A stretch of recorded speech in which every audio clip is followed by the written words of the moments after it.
Quando tinha 15 anos de idade, 15 anos aproximadamente, comecei a ler aquele negócio de gênios da pintura.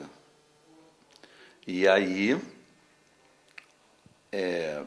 comecei com Van Gogh e Gauguin.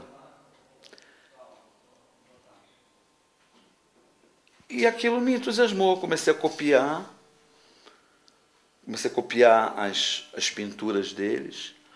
Aí isso copiava com guache e lápis de cera, guache, umas técnicas mistas.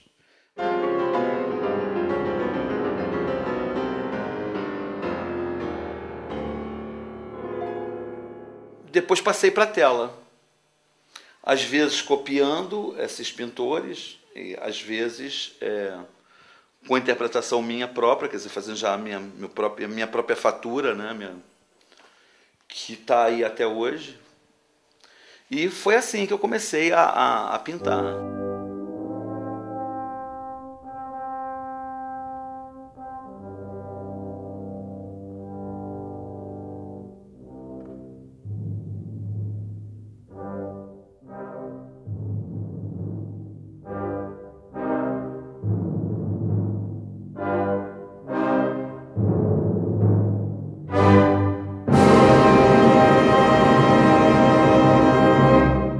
No Liceu de Artes e Ofícios, eu estive lá aprendendo modelo vivo, anatomia, alguma coisa de anatomia, que me é muito útil hoje. Não dá para desenhar pessoas sem anatomia, né? E também aprendi alguma coisa lá de perspectiva, tive aula de perspectiva, que você tem que ter também, para ter uma base da perspectiva, de linha do horizonte, onde você vai projetar os seus elementos. Essas lições me foram importantes. Agora, eu sempre tive essa conclusão autodidata, né, de estudar os livros, ver as pinturas dos mestres. Acho muito importante isso para quem, por exemplo, quer ser pintor, entrar em contato direto com os pintores, né, não é? Principalmente com aquele tipo de fundamento que a pessoa tem interesse em dar ao mundo, né? O tipo de pintura que a pessoa quer dar ao mundo. A minha era relativa ao expressionismo, ao fauvismo, é isso que meu interesse é esse.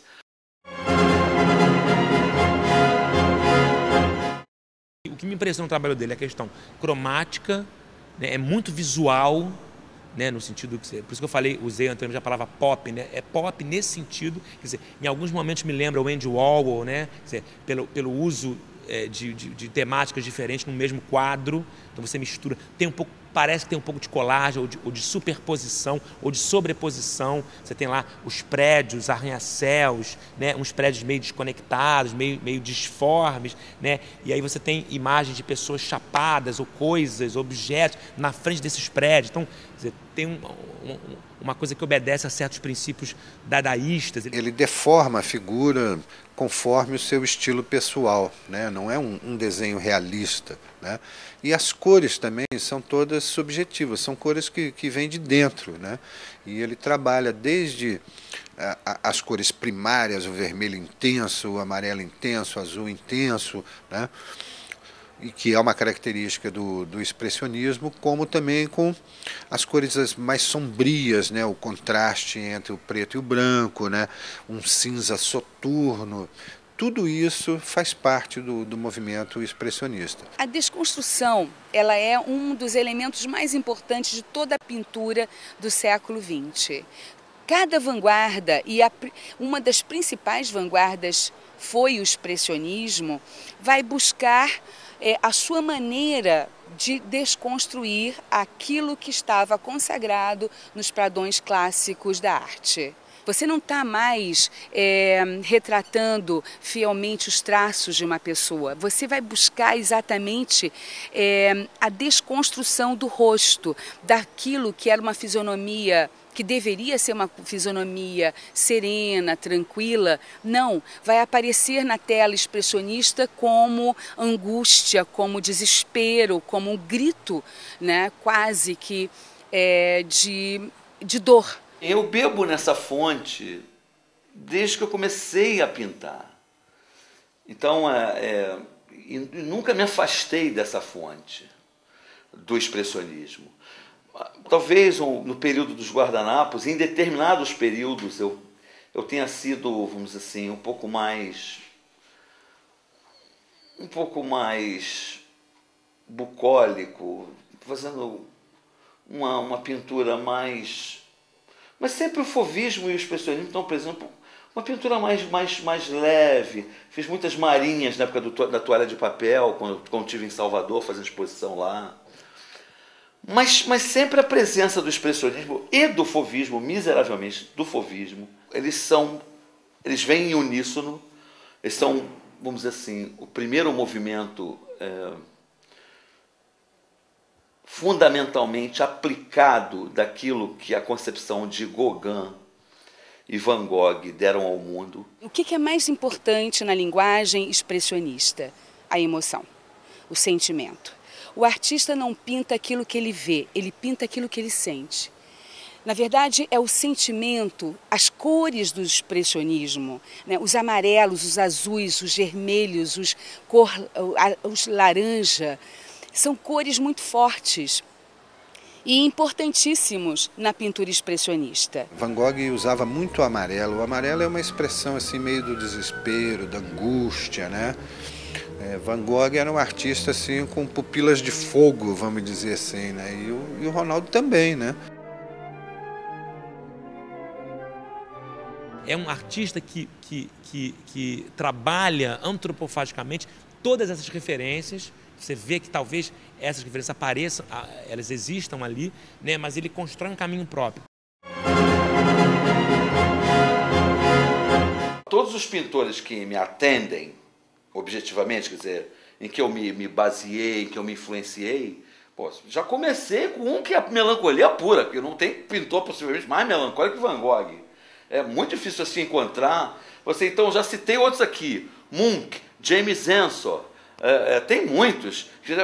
Tudo isso relacionado ao expressionismo e fauvismo, né? Kirchner, Otto Dix, todos eles são muito... O próprio, quer dizer, aí vem um outro tipo de influência. O próprio Marc Chagall é extremamente melancólico. Quer dizer, são pintores que sempre me influenciaram. Existe uma melancolia silenciosa, mas que ao mesmo tempo ela é latente no trabalho dele.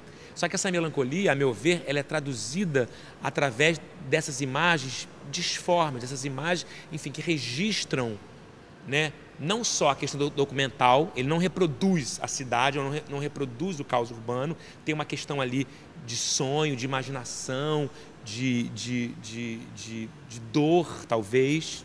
A melancolia está associada com o espírito criativo, né? E de fato isso acontece. Muitas vezes pessoas assim reflexivas, pessoas que meditam sobre a sociedade, pessoas que se dedicam a pensar e elaborar suas emoções, essas pessoas têm mais condições de produzir, por exemplo, uma obra literária, uma obra filosófica, uma obra artística, né? O grande exemplo da influência, né, nós temos na figura do Machado de Assis. Eu me dei o trabalho de, numa coletânea de contos dele, que está na internet, de verificar quantas vezes aparecia a palavra melancolia, e eu simplesmente perdi a conta, porque ela repetidamente, Machado faz menção, né, a essa melancolia. E essa menção deriva, em primeiro lugar, né, do fato de que ele mesmo era uma pessoa melancólica, né, um homem pobre, né, mulato, numa época que os mulatos eram discriminados, doente, sofria de epilepsia, era gago, né? E, enfim, era um homem que teve que lutar pelo seu espaço, fez isso com coragem admirável, mas também fez com uma certa tristeza. Como que é a sua vida hoje? A vida de um velho pobre. Isso aqui é um pouco triste. Mas eu gosto da minha vida, de pintor, né? Assim, eu gostei de ter mais dinheiro, né? Gostei de ter mais dinheiro. Isso eu gostei, bem mais. Talvez assim, mais $10.000 por mês, além do que eu ganho. Aí eu seria bem feliz.